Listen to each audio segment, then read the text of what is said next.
So by now it has become quite clear that the government of national unity in South Africa is bound to fail. The question is not so much whether it would succeed, but much rather when it would fail, what the facilitating factors would be that would lead to the eventual failure, and what would happen after the failure of the government of national unity. So I want to discuss that in this video, and I'm going to divide it into 5 parts. Firstly, I will give some background, some important information that you need to know in order to understand the government of national unity. Secondly, I will talk about certain threats to the government of national unity, the factors that will probably lead to the demise of the GNU. Thirdly, I will talk about the ANC as an alliance partner, more particularly the reliability of the ANC as an alliance partner. Then fourthly, I will talk about what might happen when the GNU fails. I will elaborate on 10 things in particular that might happen once the GNU fails,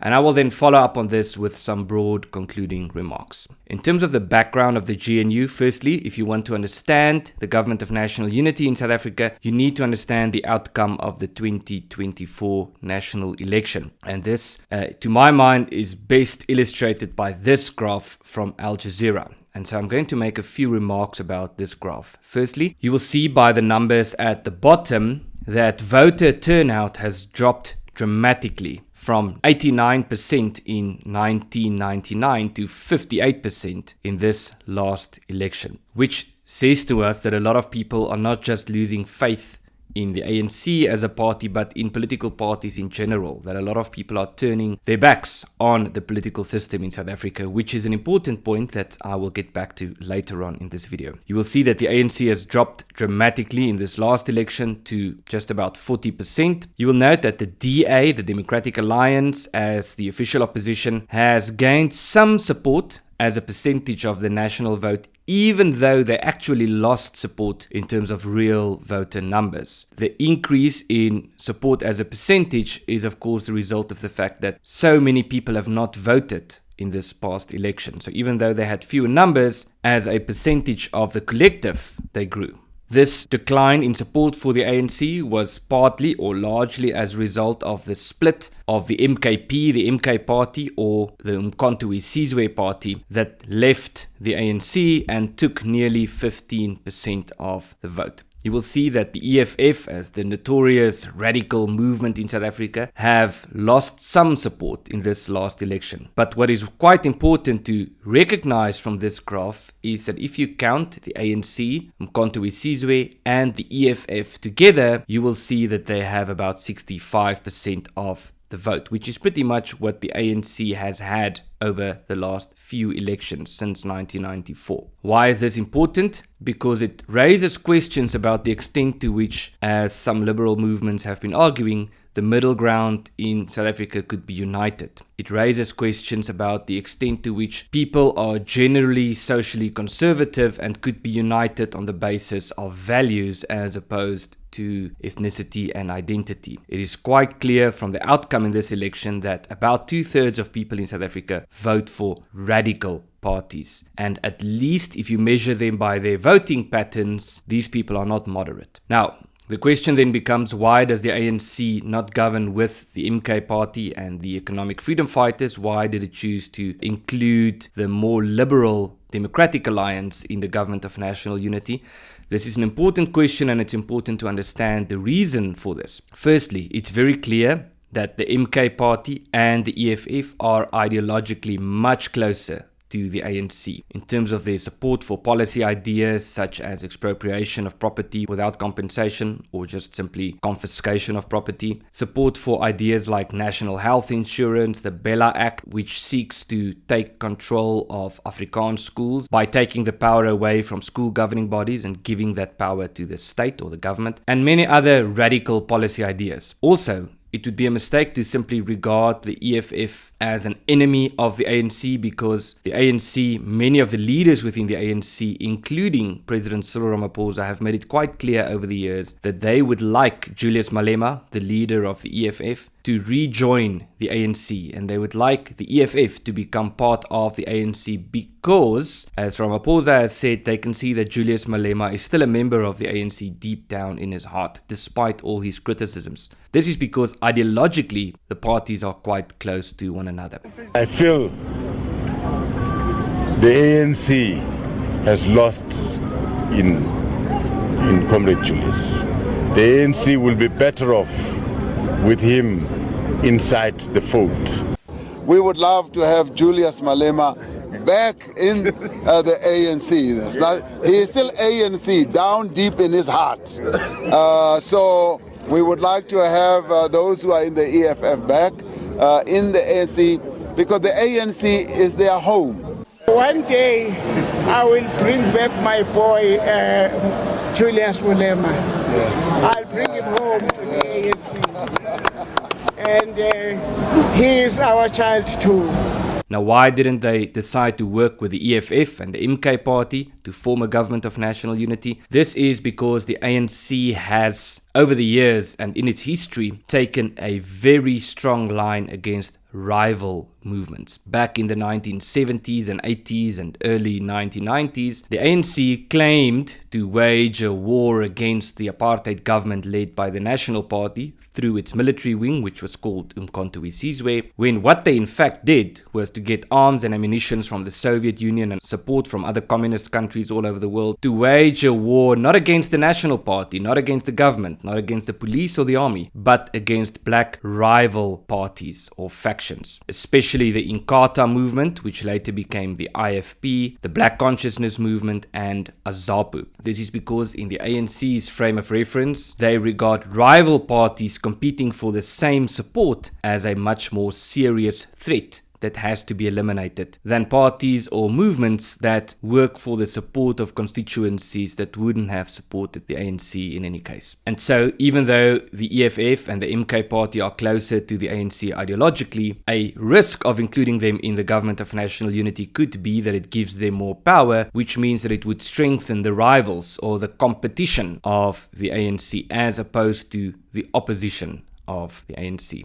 So the ANC would much rather have a strong DA than a strong EFF or a strong MK. Thirdly, it's important to remember that this is not the first government of national unity that South Africa has had. In 1994, when Nelson Mandela became the president of South Africa, there was also a government of national unity with the National Party, when the former president F.W. de Klerk was inaugurated as a deputy president under Nelson Mandela, who became the president of South Africa. Now, it's important to take note of the fact that this government of national unity failed. It didn't succeed. It was founded in 1994, and by 1996, the National Party under the leadership of de Klerk have announced that they will be leaving the government of national unity because they have come to the conclusion that they would have more influence as an opposition party than a member of government. Now think about that for a moment. Their conclusion was they would achieve more, they would have more influence as an opposition than as part of the government. Why? Because de Klerk and the National Party became sitting ducks. They became spectators. They were marginalized by an ANC that, even though it had announced its intent to govern alongside the National Party, they governed as if they were the sole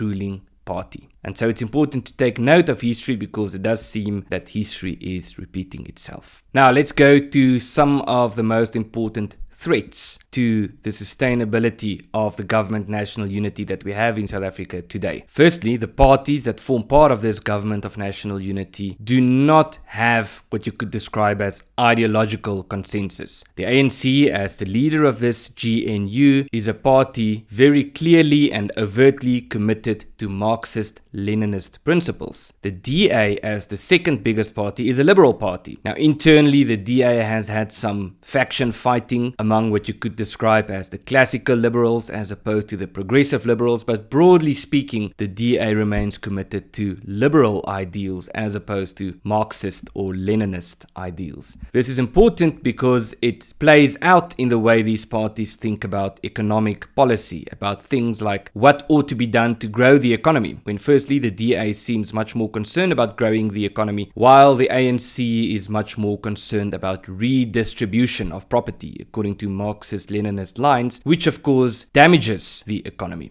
All of this is to say that the government of national unity in South Africa today has a very fragile foundation, if it has a foundation in any sense of the word. The ANC only agreed to this government of national unity for tactical considerations, not because they want to govern alongside the DA, not because they want to make concessions towards the DA, but because this is a tactical move to retain or regain power. The same could be said about the DA and the other parties that have joined this government of national unity, especially the Freedom Front Plus. They did not join because they have somehow become convinced that the ANC has the answer or that they would like to govern alongside the ANC, but because joining the GNU is a tactical consideration that might in the long run strengthen their own party. Now, the problem with this is the parties involved with the GNU are diametrically opposed to each other, but they all seem to believe that it would be in their interest to join this government of national unity, when of course this cannot be true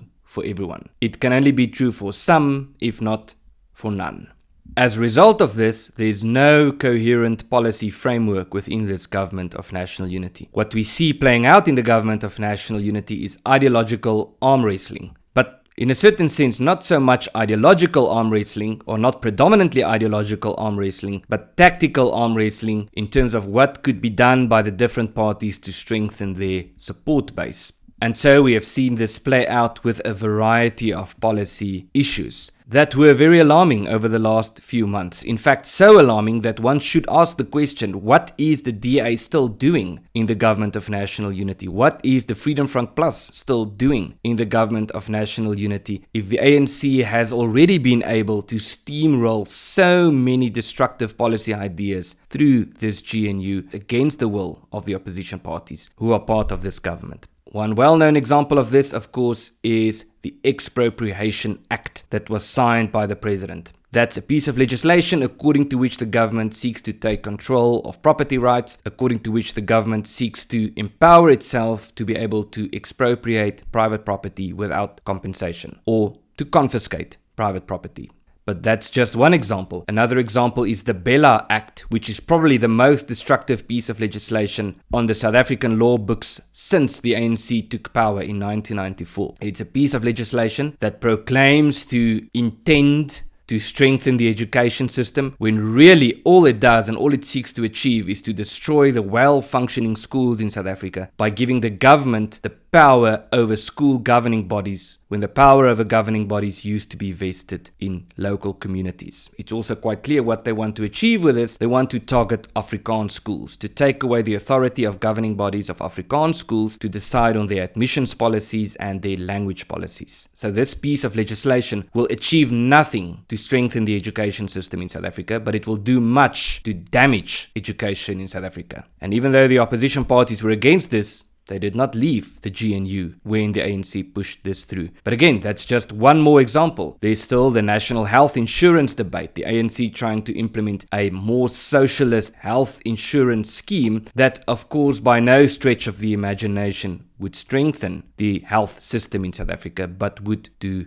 much damage. There was the debate about the budget and the disagreements about the approval of the budget. But it does seem that the clincher, the one major thing that might lead to the dissolution of the GNU, or at least the single biggest threat to the GNU to date, is the push by the ANC to increase VAT. Now, why do they want to do that? Because they have a spending problem. So much money is spent on servicing debt, on social grants, on salaries of government employees and so forth, that the government cannot do its work. And so limiting government expenditures or curtailing government expenditures is not within the realm of possibilities for them. The only thing that they can think of is just to tax people more. The DA especially is taking a very firm line on this. Now, this is something with regard to which a firm line should be taken, but it is alarming that they did not take as firm a line as this on the other crises that I have just mentioned.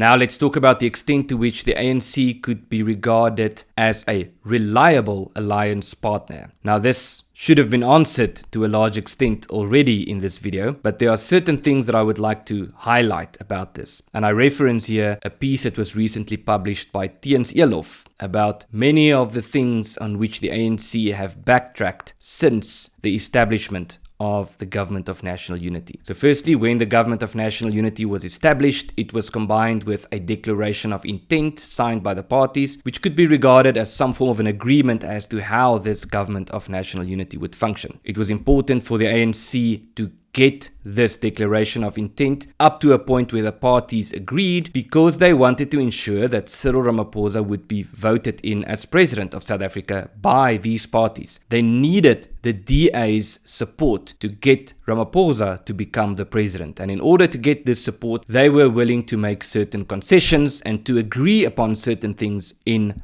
writing. Now, it should not be much of a surprise if you have been following the ANC over the last few years or decades that they are now starting to walk back on these concessions that they made with the opposition parties. In fact, the ANC have continued to govern South Africa by violating the agreements in this declaration of intent, as if this document and this agreement doesn't exist. Starting with the amount of cabinet ministers, it was agreed that if the DA were to support the ANC for Ramaphosa to be the president, they would have 9 cabinet ministers, when after they voted for Ramaphosa, they only got 6. Then there's the question of sufficient consensus. It was agreed by the parties that within the Government of National Unity, sufficient consensus would be regarded as 60%. 60% of the members of the National Assembly. The ANC have continued to govern as if this was never agreed upon, and in as far as they recognize that this was agreed upon, they are in the process of, or at least attempting, to change this by bringing sufficient consensus down to 50%, which is an obvious move to sideline and marginalize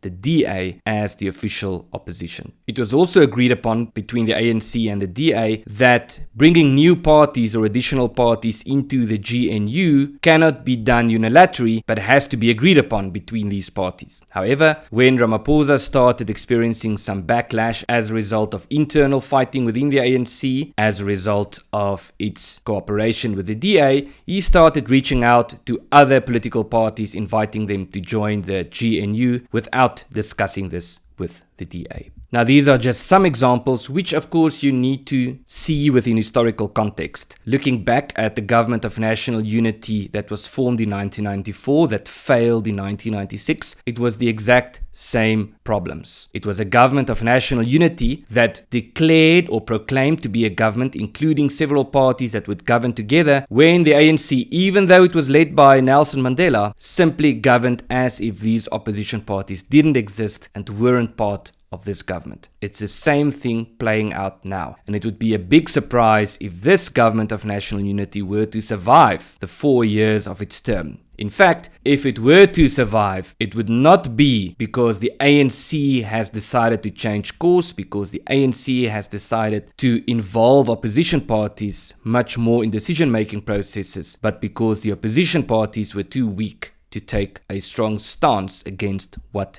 is happening at the moment. Now let's talk about some potential scenarios. What might happen when the GNU fails? Now, I have to warn you from the get-go that these are not necessarily good scenarios, but I will talk about the potential good outcome in the concluding remarks in this video. A first potential scenario could be that the ANC would once again get some form of political monopoly. Not so much because they have it in terms of their support base, but because they will simply act as if they have the monopoly, which might lead to some tangible results in their favor in the short run. In other words, if they just behave as if they had more than 50% of the support, they might succeed to an extent in conducting themselves as such, but this obviously is not sustainable and would lead to some form of a breakdown. This is because the only way for them to achieve this is to behave much more aggressively. This leads me to the second point, or a second potential outcome of the breakdown of the GNU, which is political instability. Now, I've used the metaphor before that the ANC at the moment is like an injured buffalo. A buffalo that is injured is particularly dangerous because it knows that even though it is a strong animal, it has become weak and its life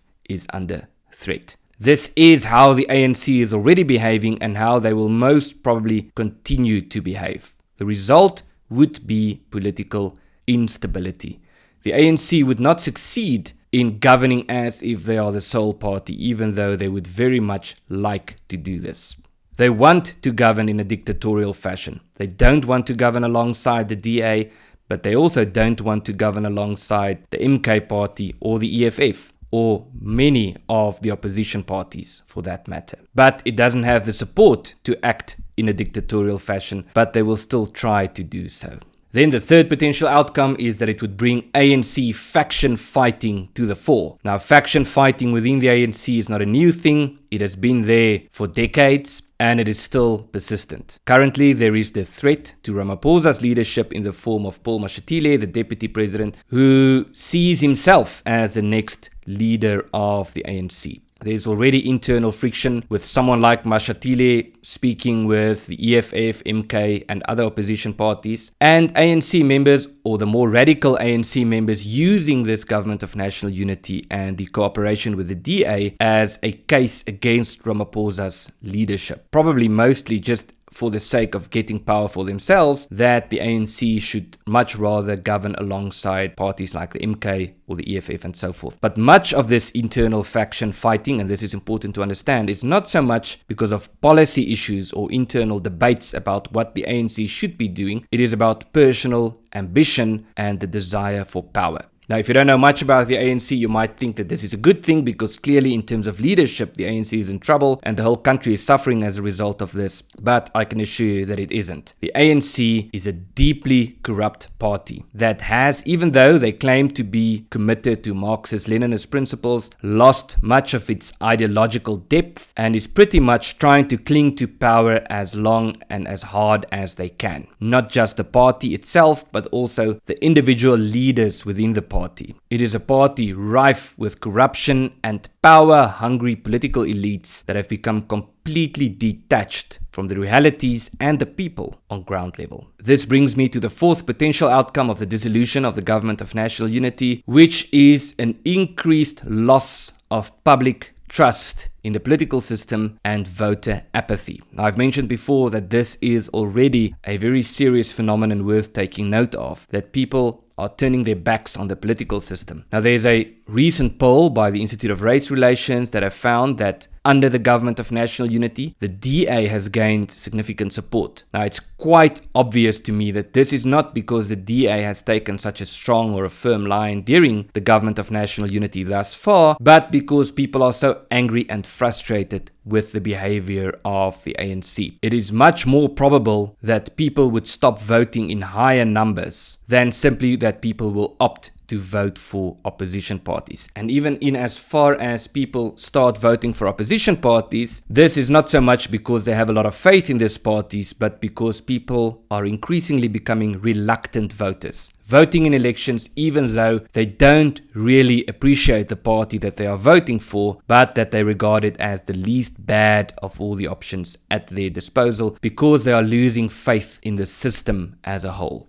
A fifth potential outcome would be increased levels of economic uncertainty and economic decline. Unemployment in South Africa, according to the narrow definition, is already more than 30%. You can pick a metric or a variable that you want to consider to look at the state of South Africa's economy, and virtually every single one of them would tell you that the country is in economic trouble. What is alarming about the situation currently is that those in power, but especially the ANC, are not committed to economic growth. They might make remarks to these effect when speaking publicly, but firstly, the party remains committed to Marxist-Leninist principles or socialist principles. They remain committed to a national democratic revolution, according to which they want to implement socialist policies, and they remain committed to power, to clinging to power. And so implementing measures that would boost the economy or that would provide for an economic framework in which the private sector could flourish is very low on their list of priorities. In fact, it clashes with the items on their list of priorities to which they attach much more weight.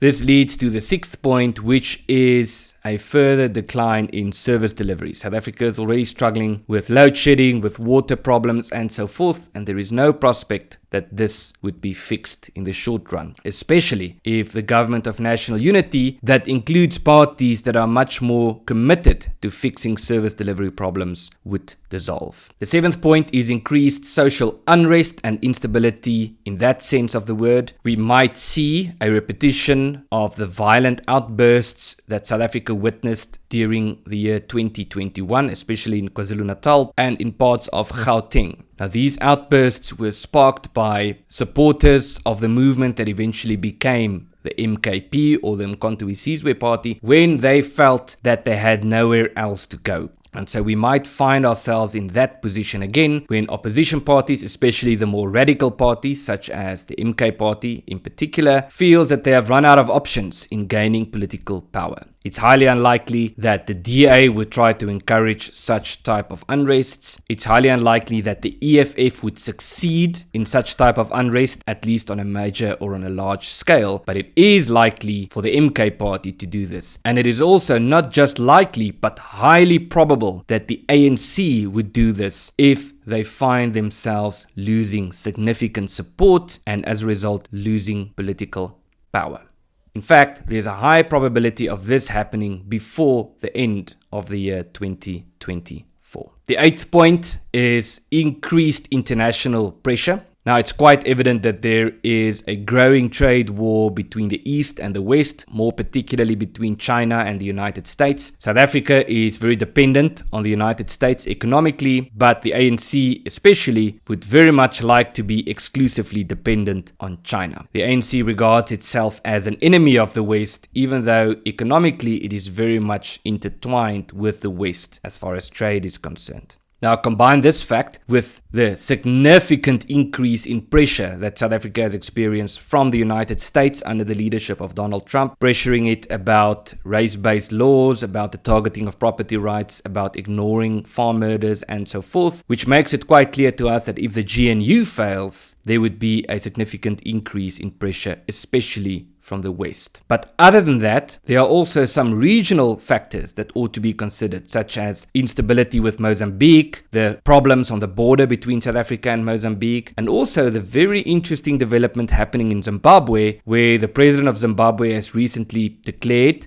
that he regards Afrikaners as indigenous to Africa, and also, at least on the face of it, they seem to be backtracking or trying to reconsider their position on land reform, trying to undo some of the damage that has been done under the Mugabe regime. If they follow through on this, it would lead to significant policy differences between Zimbabwe and South Africa. And then the final point is the rise of populism. Now, political instability is fertile ground for radical and populist movements to garner support, especially movements like the EFF and the MK party. If South Africa experiences higher levels of political and economic instability, it might just lead to a growth in support for a party such as the EFF that has actually declined during the last election. Why? Because uncertainty and instability, or chaos, you might say, provides the opposition for populists to do blame shifting, scapegoating, and so forth, to be much more aggressive in their approach to domestic policy issues, which in the short term might lead to exciting some of the voters who will then vote for or support their movements.